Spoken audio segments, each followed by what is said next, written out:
Voyons voir ce que la pastèque et les myrtilles vont faire à mon taux de glucose.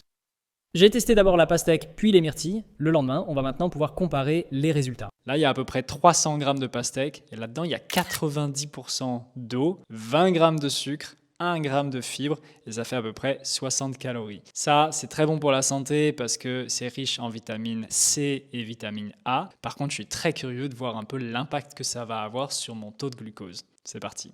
Donc, on voit une jolie petite montagne avec la pastèque quand même.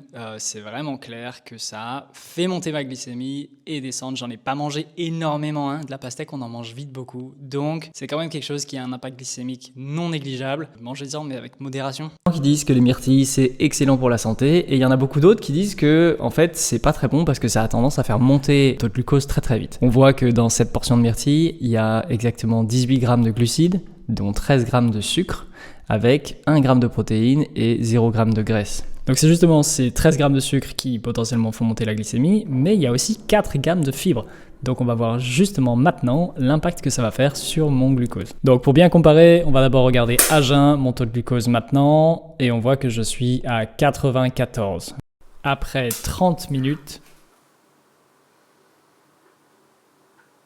donc la myrtille, c'est vraiment un super fruit. Même avec une grosse portion comme ça n'a pas fait monter mon taux de glucose trop fort. Et si vous voulez vraiment maintenir votre glucose bas, je vous conseille de les manger à la fin du repas pour des meilleurs encore résultats.